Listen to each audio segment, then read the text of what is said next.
प्रश्नावली 4.1 का यह पहला प्रश्न है। तो इन प्रश्नों में क्या करना पड़ेगा आपको, सबसे पहले प्रश्न को ठीक से समझ लीजिए।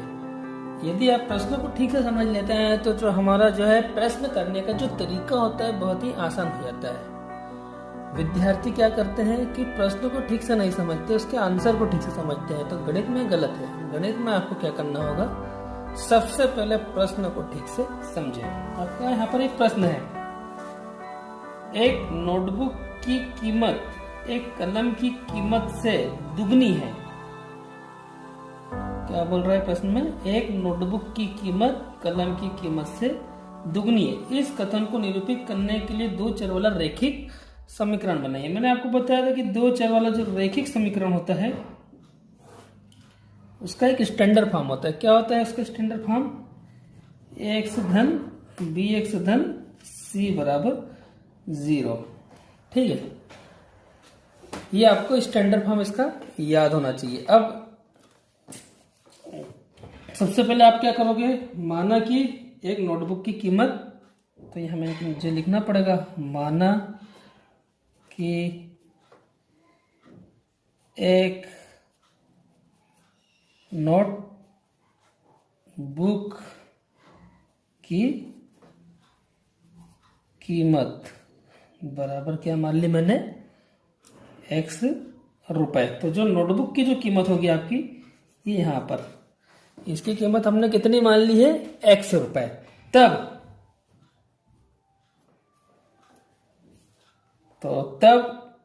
कलम की कीमत, तो तब एक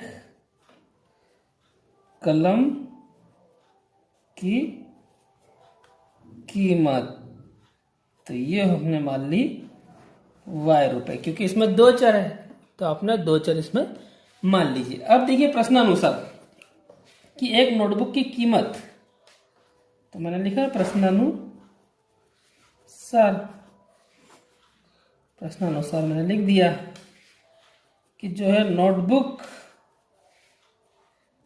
की कीमत है ना, नोटबुक की कीमत क्या है, कलम की कीमत की कितनी है, 2 गुनी। तो इसका मतलब क्या होगा, 2 गुणित कलम की कीमत। ठीक है, तो नोटबुक की कीमत आपने क्या मान ली, तो नोटबुक की जो कीमत है हमारी x है, और कलम जो है, कलम की कीमत क्या है, y, तो 2 गुणित y। तो आपका जो समीकरण बन जाएगा आपका 2y। अब क्योंकि इसका जो स्टैंडर्ड फॉर्म होता है, इसमें बराबर में आपका क्या होना चाहिए, 0 होना चाहिए। तो क्या हो जाएगा आपका, ये 2y का पक्षांतर कर दीजिए, तो x माइनस 2y बराबर में 0। तो यह आपका क्या हो गया आंसर। तो इस प्रश्न के लिए इसका जो है दो चर वाला रैखिक समीकरण क्या हो जाएगा, x ऋण 2y बराबर 0। ये आपका आंसर। और परीक्षा में भी आपको इसी पैटर्न में प्रश्न को हल करना होगा। अब प्रश्नावली 4.2 का जो है दूसरा प्रश्न है, निम्नलिखित रैखिक समीकरणों को ax धन by धन c बराबर 0 के रूप में व्यक्त कीजिए और प्रत्येक स्थिति में abc के मान निकालिए। इसमें जो है आपके लगभग 8 प्रश्न हैं। इन 8 ही प्रश्नों को आप बहुत ही आसानी से कर सकते हो और परीक्षा में पूछा जाता है। आपका जो पहला प्रश्न है, 2x धन 3y बराबर 9.35 के ऊपर जो है बार लगाई। जो 5 के ऊपर किसी लाइन खींचे ना, इसको हम पढ़ते हैं बार। तो क्या पढ़ेंगे इसको, 9.35 बार, है ना। तो आपने ये पढ़ा होगा अशांत दशमलव। अशांत दशमलव क्या होता है, वो रिपीट होते जाता है। ठीक है, तो वो एक अलग मैटर है। चलिए अब हम पहला प्रश्न करते, तो इसका हल लिखा हमने। तो आपको क्या होना चाहिए, इसका स्टैंडर्ड फॉर्म याद होना चाहिए। स्टैंडर्ड फॉर्म क्या होता है, तो इस पर मैं ये डब्बा बना देता हूं। ये देखिए, इस आयत के अंदर आपको दिख रहा है x धन by धन c बराबर 0। यह रैखिक समीकरण का स्टैंडर्ड फॉर्म होता है। तो अब आप देखिए प्रश्न को आपने एक बार उतारा, 2x ऋण 3y बराबर हो गया 9.35 बार हो गया।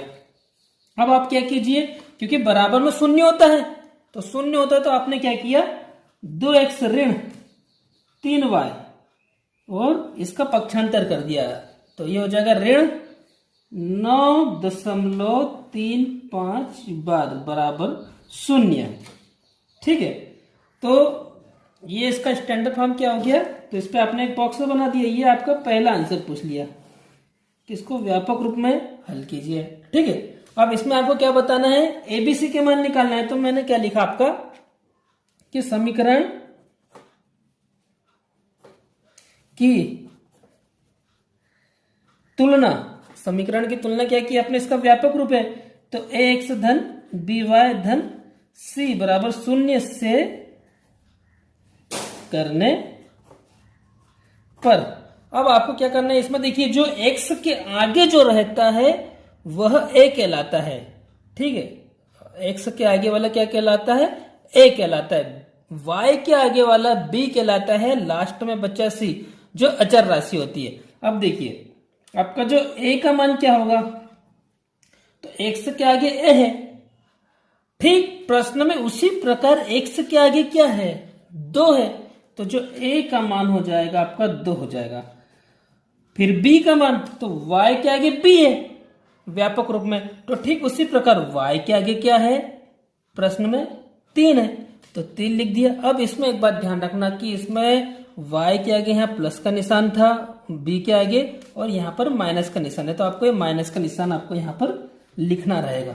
अब c का मान, तो c बराबर आपका क्या हो जाएगा, लास्ट में जितना भी ये वाला भाग बचता है, देखिए ये वाला भाग है ना, ये पूरा क्या कहलाएगा c, तो c बराबर हो जाएगा माइनस का 9.35 बार। यह आपका क्या हो गया, आंसर हो गया। तो इस प्रश्न का जो आंसर है, आंसर क्या लिखोगे, तो आंसर की हेडिंग जरूर लिखिए। तो a का मान जो हो जाएगा आपका 2, b का मान ऋण 3 और c का जो मान हो जाएगा ऋण 9.35। आइए अब दूसरा प्रश्न करते हैं। आइए अब दूसरा प्रश्न देखते हैं। दूसरा प्रश्न आपका क्या है, x ऋण y/5 ऋण 10 बराबर 0। देखिए इसमें 3 पद पहले से ही है, 1 2 3।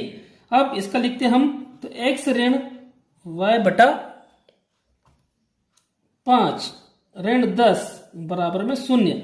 अब आपको क्या करना पड़ेगा, जो x के आगे है कोई सा अंक नहीं है, तो आप क्या पढ़ लीजिए इसमें, एक x ऋण y के आगे कोई सा अंक नहीं है, तो ये हो जाएगा 1y/5 ऋण 10 बराबर 0।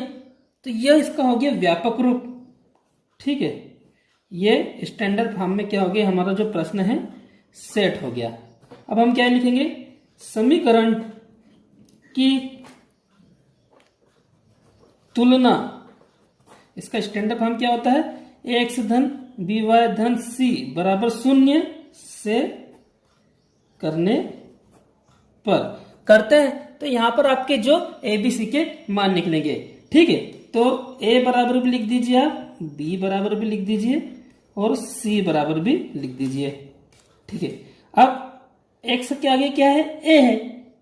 ठीक है, ठीक उसी प्रकार प्रश्न में x के आगे क्या है, कौन सा अंक है, 1 है, तो a का मान 1 हो जाएगा।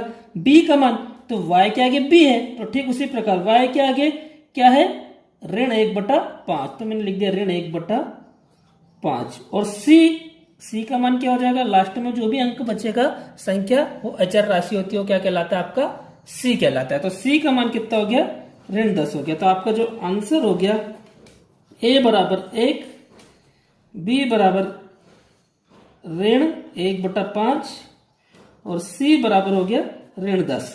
तो यह प्रश्न आपको समझ में आया होगा। अब तीसरा प्रश्न है, तो तीसरा प्रश्न है ऋण 2x धन 3y बराबर 6। इसका मैंने हल लिखा, और ऋण 2x धन 3y बराबर 6।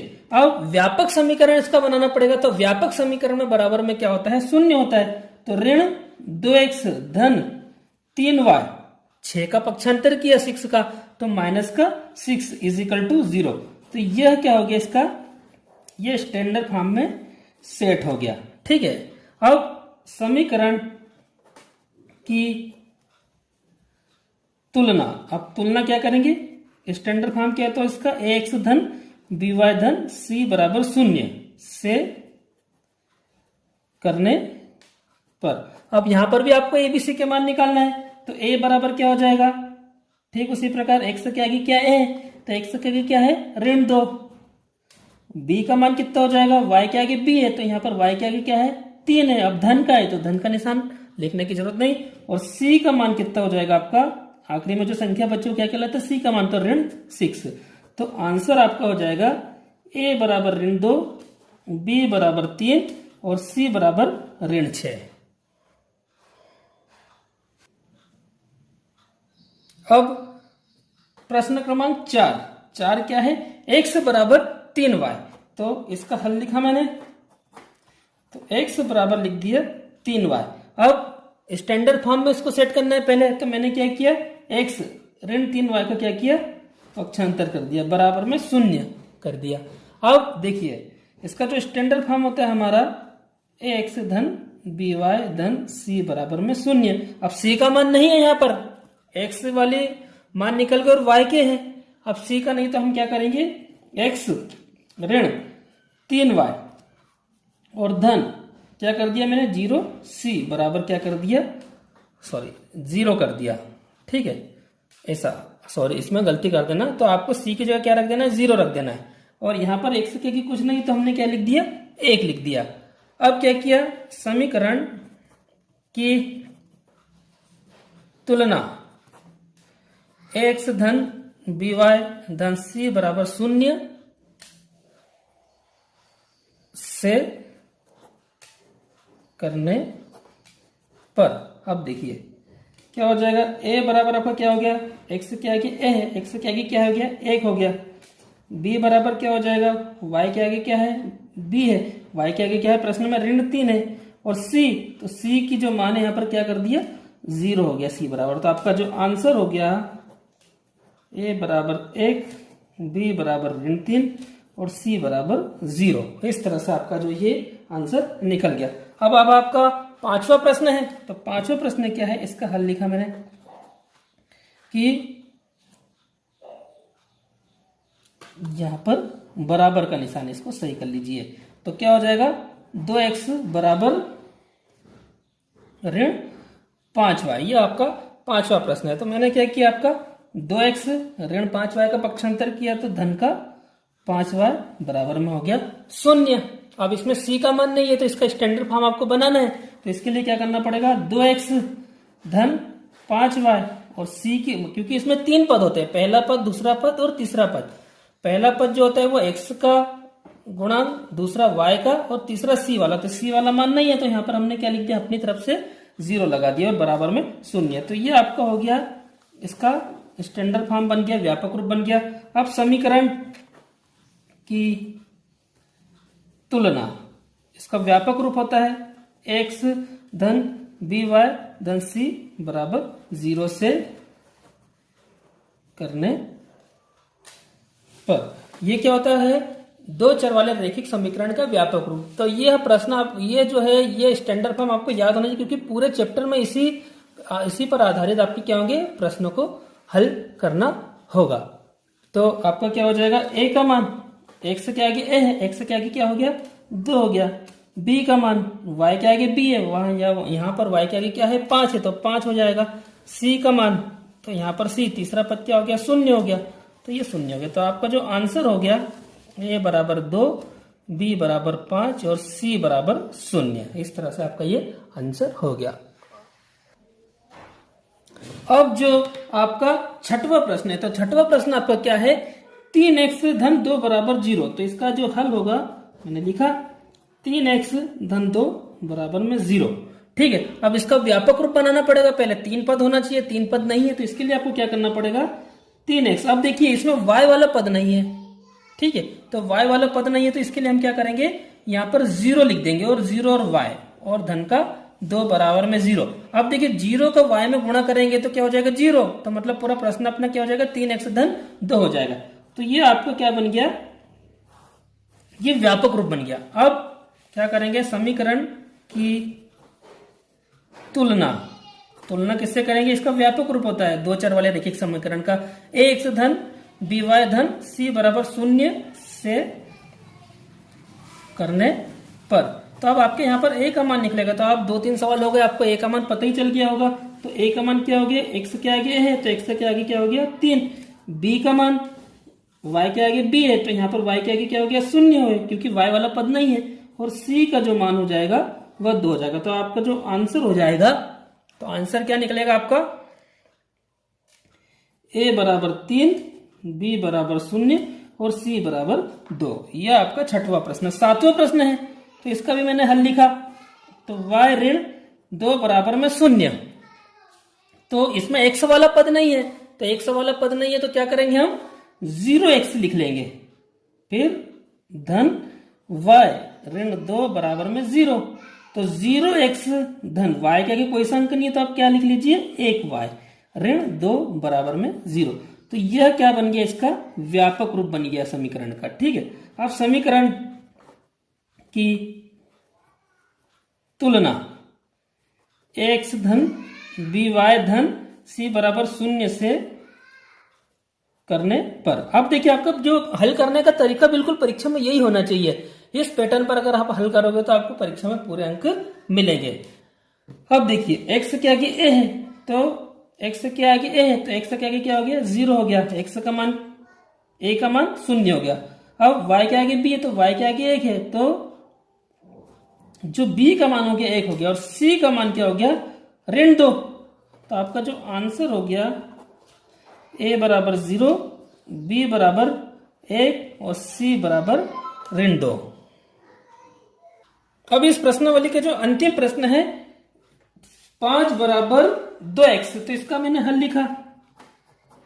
तो 5 बराबर 2x। अब इसका व्यापक रूप बनाना पड़ेगा सबसे पहले आपको। तो मैंने क्या किया 2x का पक्षांतर किया तो ऋण का 2x हो जाएगा। फिर धन का 5 पीछे लिख दिया मैंने और बराबर में क्या हो गया 0 हो गया।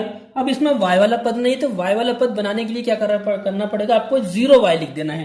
तो ऋण 2x धन 0y धन 5 बराबर में 0। तो ये जो हमारा जो समीकरण दिया था ये इसका एक स्टैंडर्ड फॉर्म बन गया। 2 चर वाले रैखिक समीकरण का व्यापक रूप इसको कहा जाता है। अब क्या करेंगे, समीकरण की तुलना x धन by धन c बराबर 0 से करने पर। अब इससे तुलना करेंगे तो हमारी क्या होगी a b और c का मान निकलेगा। तो आपका जो a का मान हो जाएगा a के आगे x के आगे क्या है a है तो x के आगे क्या हो गया ऋण 2। तो a का मान ऋण 2, b का मान y के आगे b है y के आगे 0 है तो 0 हो जाएगा b का मान। और c का मान c बराबर c मतलब पूरी संख्या, तो यहाँ पर c का मान जो हो गया 5 हो गया। ठीक है, तो जो आपका आंसर हो जाएगा a बराबर हो जाएगा ऋण 2, b बराबर हो जाएगा 0 और c बराबर 5। और यह इस तरह से जो ये आज है 4.1 प्रश्नावली हमारी समाप्त हुई। इस वीडियो को शेयर और लाइक कीजिए। आज के लिए इतना ही। अगली क्लास में हम अगली प्रश्नावली के बारे में पढ़ेंगे।